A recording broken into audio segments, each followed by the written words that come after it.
What up, this is Rama Screen covering movies, TV, and entertainment, and here's my review of The Owners, aka Get Out, the White British edition.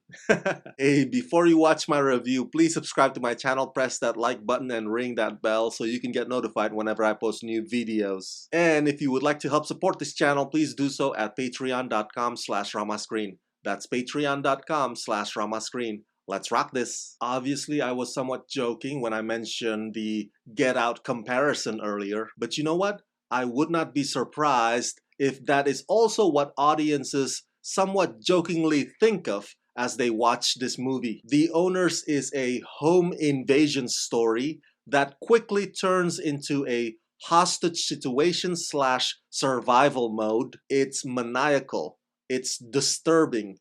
It's the kind of movie that Eli Roth would applaud. And although some of the characters' decision-making is a bit all over the place, and the mystery surrounding the elderly couple is a bit loose, The Owners is quite effective at screwing with your head. Written by Julius Berg and Matthew Gompel and directed by Julius Berg.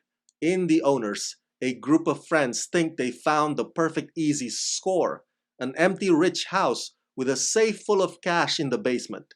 But when the elderly couple that lives there comes home early, the tables are suddenly turned. As a deadly game of cat and mouse ensues, the would-be thieves are left to fend themselves from a turn of event they could never have imagined. Starring Maisie Williams, Sylvester McCoy, Jake Curran, Ian Kenny, Andrew Ellis, and Rita Tushingham. Some of the interesting creative choices in this film by director Julius Berg includes narrowing the frame down to square aspect ratio halfway through when things are becoming more and more dire for our protagonists. I think the intention is to block out the margins so that you can't see from where the villains would randomly come in and unleash their attacks. The space is already clustered as it is, and the cinematography swiftly navigates its way around them. For a scenario of predators toying with their prey, this strategy does kind of work. Another thing that I also notice is that the music score, though a bit jarring, consistently goes from humming to loud booming sound so as to make you feel on edge the entire time. The performances are noteworthy, every one of them. The film's scary moments bank on the build-up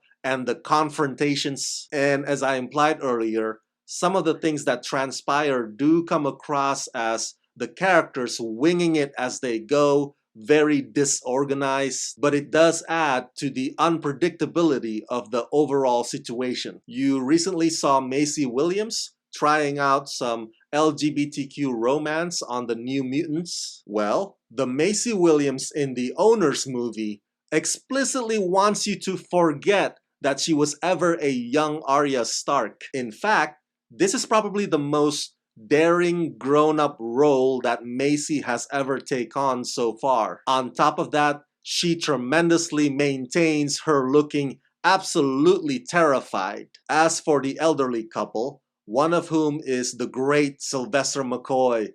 You know him best for Doctor Who and those Hobbit movies. One of Sylvester's jobs in this movie is delivering villain speeches, trying to get inside everybody's head. He's kind of like the calm before the storm, but you know the storm is definitely coming. And his on-screen partner in crime is Rita Tushingham. Well, let's just say that her performance here is the stuff that will give you nightmares. She is so bloody good at playing crazy and vulnerable at the same time, and she provides some of this film's sheer terror moments when you least expect it. What these two characters are about and the reveal of what they're actually hiding don't necessarily make sense, but The Owners is not the kind that needs to be heavily analyzed. It's just an entertaining fight or flight horror movie, no more no less.